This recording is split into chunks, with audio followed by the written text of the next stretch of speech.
अस्सलाम वालेकुम। मैं हूं मोहम्मद उमैर। डियर स्टूडेंट्स, आज हम ग्रेड 9th फिजिक्स के unit number 5 work energy and power के एक्सरसाइज एमसीक्यूज का जायजा लेंगे। ये सवालात आपके बोर्ड इम्तिहानात और इंटी टेस्ट की तैयारी के लिए इंतहाई मुफीद हैं।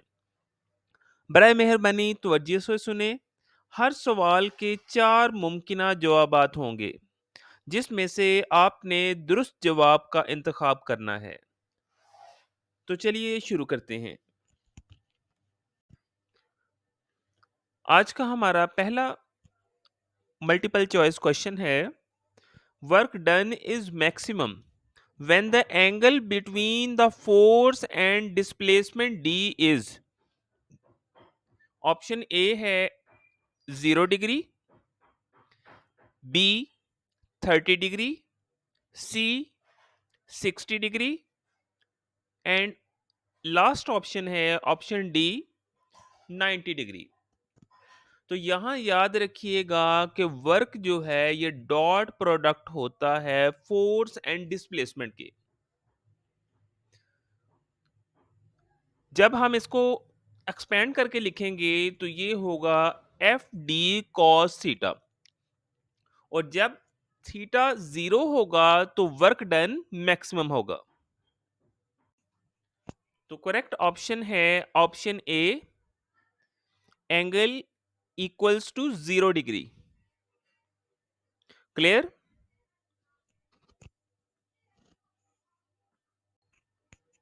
वर्क एनर्जी एंड पावर के एक्सरसाइज सेकंड एमसीक्यू है, a joule can also be written as kg meter per second square।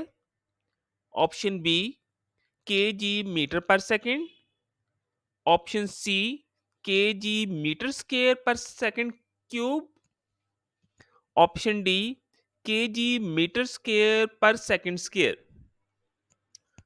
तो यहाँ जैसा कि आप सब चैप्टर में पढ़ चुके हैं कि जाउल वर्क का यूनिट है और वर्क डॉट प्रोडक्ट होती है फोर्स एंड डिस्प्लेसमेंट के।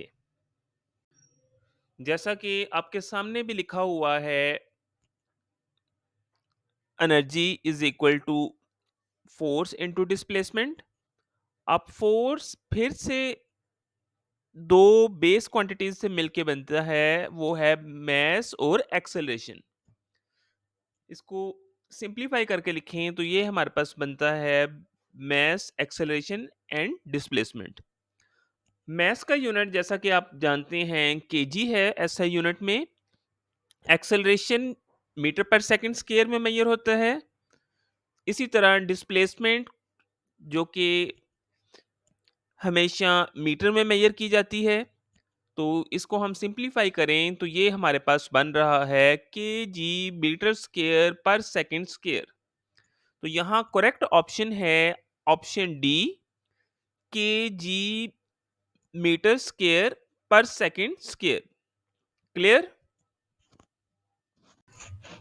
थर्ड एमसीक्यू है, the SI unit of power is. कहा गया है कि पावर की सिस्टम इंटरनेशनल यूनिट है ए जाउल, बी न्यूटन, सी वाट, डी सेकंड। तो जैसा कि आप चैप्टर में भी पढ़ चुके हैं, पावर की एसआई यूनिट है वाट।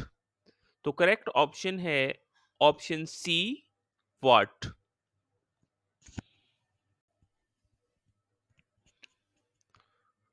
आज का हमारा फोर्थ एमसीक्यू है, the power of A water pump is 2 kilowatt. The amount of water it can raise in 1 minute to a height of 5 meter is। तो यहाँ हमारे पास चार ऑप्शंस मौजूद हैं। ए 1000 लीटर्स, बी 1200 लीटर्स,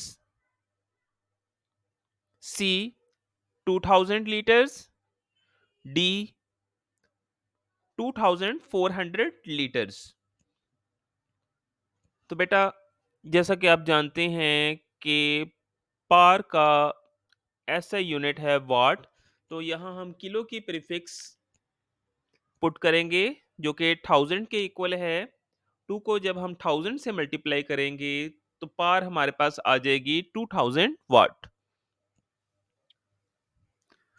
वर्क हम जानते हैं कि इक्वल होता है पार इनटू टाइम।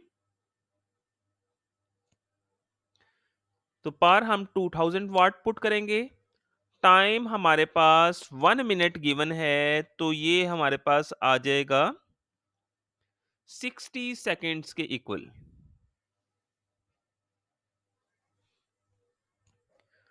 तो इस तरह हमारे पास वर्क डन इक्वल होगा 1,20,000 जूल के। इसी तरह वर्क डन का एक और फार्मूला है जो कि कहता है कि वर्क इक्वल है mgh के।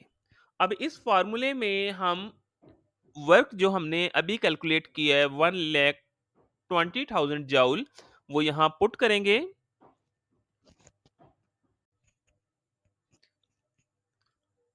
वर्क और एनर्जी का फार्मूला सेम होने की वजह से वर्क इक्वल होगा mgh के। जब हम इस फार्मूले में वैल्यू पुट करेंगे वर्क की जो कि 1,20,000 जूल है, तो सिंपलीफाई होकर जो मैस आएगा वाटर का वो आ रहा है 2400 लीटर्स। तो करेक्ट ऑप्शन है ऑप्शन डी, 2400 लीटर्स। क्लियर? जैसा कि आप सामने स्लाइड पे भी देख सकते हैं, जब 1,20,000 को डिवाइड करेंगे 50 से, तो मैस हमारे पास बनेगा 2400 लीटर्स। फिफ्थ एमसीक्यू है, ए bullet of mass 0.05 kg has a speed of 300 meter per second. Its kinetic energy will be A 2250 joule, B 4500 joule, C 1500 joule, D 1125 joule।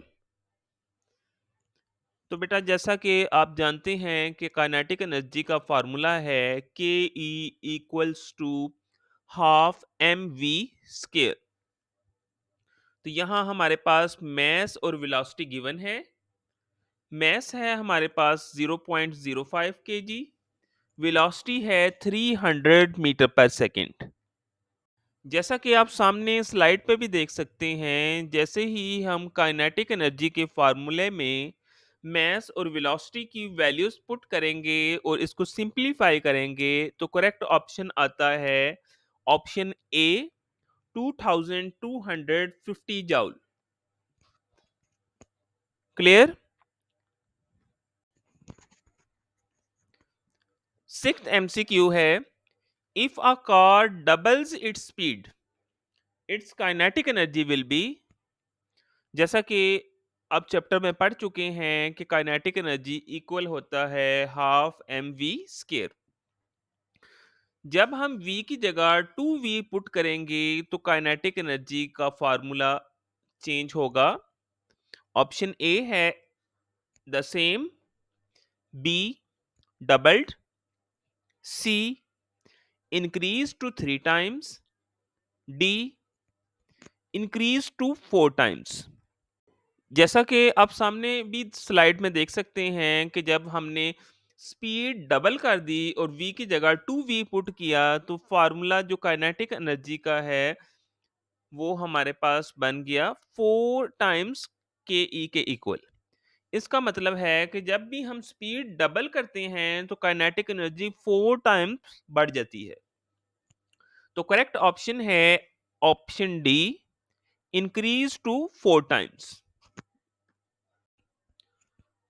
Seventh MCQ है, the energy possessed by a body by which of its position is, किसी भी body में उसकी position की वजह से जो energy पाई जाती है वो कहलाती है A kinetic energy, B potential energy, C chemical energy, D solar energy. तो जैसा कि हम इस चैप्टर में वर्क एनर्जी और पावर के पढ़ चुके हैं कि किसी भी बॉडी में उसकी पोजीशन की वजह से जो एनर्जी पाई जाती है वो कहलाती है पोटेंशियल एनर्जी। तो करेक्ट ऑप्शन है option B potential energy. Clear? आज का एक्सरसाइज का 8th एमसीक्यू है the magnitude of momentum of a body is doubled the kinetic energy of the object will be. जैसा कि हम पढ़ चुके हैं कि काइनेटिक एनर्जी डिपेंड करती है मैस और वेलोसिटी पे। तो यहाँ हमारे पास ऑप्शन ए है double, B increase to 4 times, C reduce to 1/2, D remains the same. तो जैसे ही मोमेंटम डबल होगा इसका मतलब ये है कि उसकी स्पीड भी डबल हो गई है।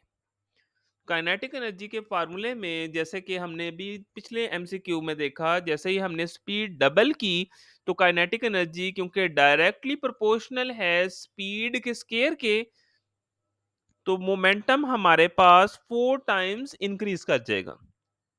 तो करेक्ट ऑप्शन है option B increase to 4 times.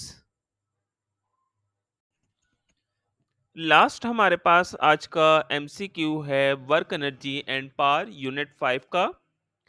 Which of the following is not renewable energy source? A hydro electric energy, B fossil fuels, C wind energy, D solar energy. तो हम chapter में पढ़ चुके हैं कि नॉन रीन्यूएबल एनर्जी में हमारे पास आती है फॉसिल फ्यूल्स। तो करेक्ट ऑप्शन है ऑप्शन बी फॉसिल फ्यूल्स। तो आज की वीडियो में सिर्फ इतना ही। इसी तरह की मज़ीद इंफॉर्मेटिव वीडियोस देखने के लिए चैनल को सब्सक्राइब करना मत भूलिएगा ताकि आपको इसी तरह की अच्छी अच्छी और मालूमात से भरपूर वीडियोस मिल सकें। अल्लाह हाफिज़।